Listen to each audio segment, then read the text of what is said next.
सिंघिया में रबी महोत्सव को लेकर प्रशिक्षण शिविर का आयोजन किया गया।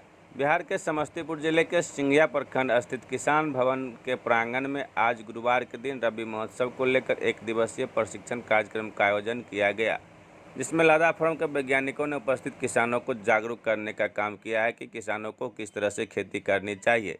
साथ ही यह भी बताया कि किसान लोग अधिक उपज बढ़ाने के लिए सब्जी की खेती में बहुत ज़्यादा मात्रा में कीटनाशक दवा का उपयोग किया करते हैं, जो मानव जीवन के लिए जहर है। अधिक दवा छिड़काव किए जाने से सब्जी जहरीली हो जाती है और मनुष्य को खाने पर विभिन्न तरह के बीमारी हो जाता है। इसलिए वैज्ञानिक तरीके से ही किसी भी तरह की खेती करनी चाहिए। साथ ही मशरूम की खेती करने से सबसे ज़्यादा मुनाफा होने के बारे में भी किसानों को जागरूक किया गया। उक्त बैठक की अध्यक्षता प्रखंड प्रमुख बिरजू शाह एवं प्रखंड कृषि पदाधिकारी मोहम्मद नौशाद अहमद ने संयुक्त रूप से किया है। उक्त शिविर में कई वैज्ञानिकों के अलावा जहांगीरपुर पंचायत के पूर्व मुखिया अरविंद सिंह, कुंडले के सुभाष सिंह, मिथिलेश सिंह, पंकज सिंह, अशोक सिंह, रामकिशोर सिंह, संजय झा, कुंदन झा, गंगा प्रसाद यादव, वीरेंद्र यादव, राजेश सिंह, रंजीत पासवान, राजेश पासवान, दीपक कुमार, रमेश झा के अलावा अन्य कई किसान एवं किसान सलाहकार उपस्थित थे। जो घटना घट रही है, जो घटनाक्रम चल रहा है, इनसे ये समझने की जरूरत है कि अब मौसम ही नहीं, जलवायु बदल रहा है। कि मतलब अब जब ठंडक पड़ना चाहिए तब ठंडक नहीं पड़ रहा, जब बारिश होना चाहिए तब बारिश नहीं हो रहा, जब जितना गर्मी पड़ना चाहिए तब गर्मी नहीं पड़ रहा है। तो इन सब घटनाओं से हमें यह समझना चाहिए कि हमारे खेतों में गेहूं के खेतों में जो खरपतवार नाशी कभी नहीं आता था, जो खरपतवार जंगल जो कभी नहीं आता था, वो अब हमारे 2-3 सालों से हमारे खेतों में बहुतायत मात्रा में आने लगा है। तो इन सब घटनाओं से हमको ये सीखना है कि उसको उस प्रकार का कंडीशन, उस प्रकार का जलवायु मिल रहा है कि वो ग्रो कर रहा है, उग रहा है। तो अब उसको हमको पहचानने की जरूरत है। आप दुकानदार से कह दीजिएगा कि हमको जंगल की दवा दे दीजिए, डाल दीजिएगा, तो फिर वो जलेगा नहीं। तो उसको पहचानने की जरूरत है। तो आप लोग देखे होंगे अपने खेतों में, जो हमारे गांव के आसपास का जो खेत होता है, गांव के आसपास का जो गेहूं का खेत होता है, उसमें पहले भांग जमता था, खेत में नहीं जमता। कटे मतलब समझ रहे हैं आप लोग, सत्यानाशी जिसको बोलते हैं हम लोग, कटैया जो पीला पीला फूल देता है, ठीक है, तो उसको कटैया वो पहले जमता था, खेत में नहीं जमता था। आप लोग देखे होंगे भटकुइया, मकोई जिसको बोलते हैं हम लोग, भटकुइया खेत में होता था, नहीं होता था गेहूं में, लेकिन अब वो बहुतायत मात्रा में आने लगा है। मटरी जो मटर की तरह होता है, मटरी खेत में होता था, नहीं होता था, लेकिन अब बहुतायत मात्रा में होने लगा है।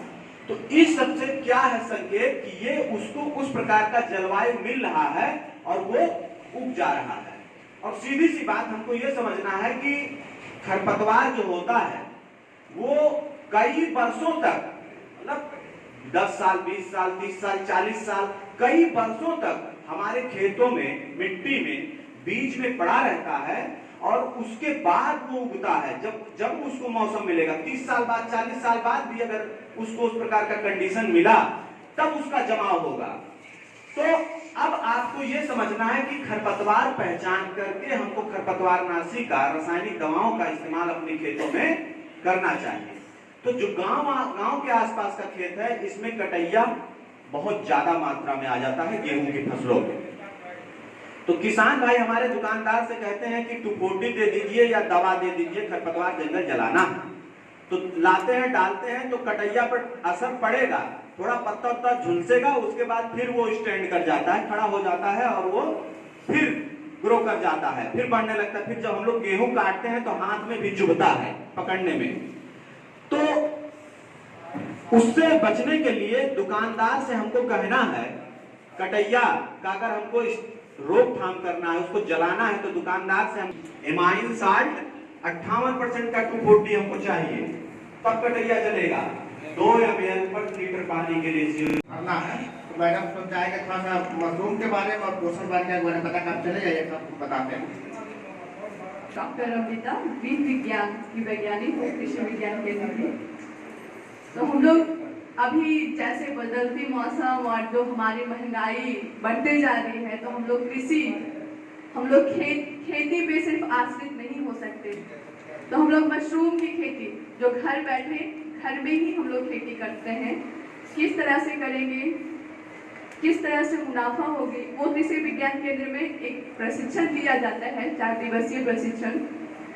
वो उसमें बताया जाता है कि किस तरह से आप मशरूम की खेती करेंगे, कौन से मौसम में कौन से मशरूम का होगा।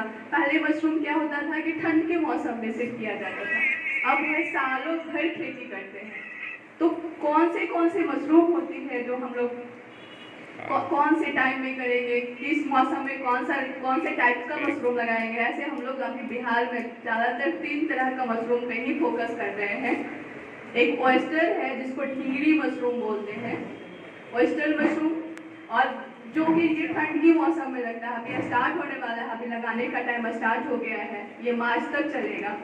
जब मार्च के बाद हम लोग मिल्की मशरूम जो गर्मी के मौसम में लगाते हैं, उसमें हम लोग गर्मी के टाइम में मिल्की मशरूम लगाएंगे। और बटर मशरूम में ऑल ओवर, मतलब कि आपको ठंड, मतलब उसका टेम्परेचर सबसे कम टेम्परेचर उसको चाहिए 16 डिग्री टेम्परेचर, 16 डिग्री टेम्परेचर, 14 से 16 डिग्री टेम्परेचर की जरूरत होती है। तो उसको मेंटेन करना पड़ता है, उसके लिए आपको जो कि ठंड, आपको एक कूलर वगैरह AC वगैरह लगाना पड़ता है, जिससे आप उसका टेम्परेचर मेंटेन करें, तापमान मेंटेन करें। तो इस तरह से आंसर है, उसमें घर का ही भूसा यूज होता है, और बस उसको बाहर से एक स्पॉन, जो ऑयस्टर मशरूम का स्पॉन होता है, जो बीज होता है, उसे खरीद कर बस उसको बहुत कम टेक्निक्स यूज होता है। तो आपकी जो महिलाएं पढ़ी लिखी भी नहीं है, वो भी आप घर बैठे उसको कर सकते हैं। और उसका जो है, अगर उसका लगाने का कीमत अगर 135 रुपये पर बैग लग रहा है, 35 रुपये पर बैग लगता है। अगर 1 केजी मशरूम हम लोग 1 केजी मशरूम स्पॉन खरीदे तो उससे हम लोग 5 से 7 बैग तैयार करते हैं, और एक बैग से हमको 6 से 7 केजी मशरूम होता है। और 1 केजी मशरूम का कीमत 200 रुपये होता है। तो हम लोग एक बैग में 35 रुपया लगा रहे हैं, और उससे 6 से 7 केजी आपका मशरूम निकल रहा है। अगर कितना भी स्टार्टिंग में हो सकता है कि किन्हीं को सीखने में थोड़ा प्रॉब्लम आ रहा है, तो स्टार्टिंग में 4 ही केजी निकला, तब भी आप लोग मुनाफे में ही रहेंगे, उसमें घाटा नहीं हो सकता है। लेकिन हाँ, उसमें है कि थोड़ा आपने जो टेक्निक्स है उसको अपनाना है, उसका कैसे लगाना है, किस तरह का रूम होना चाहिए, किस तरह से जगह आपको मेंटेन करना है। तो ये सब चीज़ों को ध्यान रखना होता है। और अभी तो ऐसा आ गया है कि खेत में कीटनाशक का यूज हो रहा है, और हम लोग के पास तरह तरह की नई बीमारियां हो रही हैं, क्योंकि वही जो हम लोग खेत से अनाज लाते हैं, वही हम लोग घर में उसी को पकाकर खाना खाते हैं, उसी को खाते हैं। तो जो कीटनाशक, जो जहरीली दवाइयाँ यूज हो रही है, वो धीरे धीरे हम लोग को नए बीमारियों का, हमारे शरीर में नई बीमारियाँ पैदा कर रही है। तो ये सब चीज़ें हैं, हम लोग, अगर हम ही लोग किसान हैं, अगर हम लोग इसको ध्यान दें कि थोड़ा कम करें कीटनाशक का यूज, क्योंकि हम खा रहे हैं, कहीं कोई दूसरा वही भी इंसान ही खा रहा है ना, तो इस चीज़ को ध्यान रखना है। तो हम लोग अभी सब्जी वगैरह भी खरीद रहे हैं मार्केट में, तो किसान थोड़ा ज़्यादा मुनाफा के लिए कीटनाशक वगैरह ज़्यादा यूज करके वो भी जल्दी से जल्दी मार्केट में आ जाए, उनसे पहले मेरा आ जाए, ऐसा सोचते हैं। लेकिन ये सब चीज़ें थोड़ा ध्यान रखना है, नहीं करना है, क्योंकि बहुत सारी बीमारियाँ, बहुत सारी चीज़ें ऐसी, बहुत सारी समस्या ऐसी चीज़ें हम लोग झेल रहे हैं, हम लोग देख रहे हैं। तो उस चीज़ को देखना है, उस चीज़ को करना है। और ज़्यादा अगर अभी हम और तो नहीं बता सकते, क्योंकि अभी हमको कुछ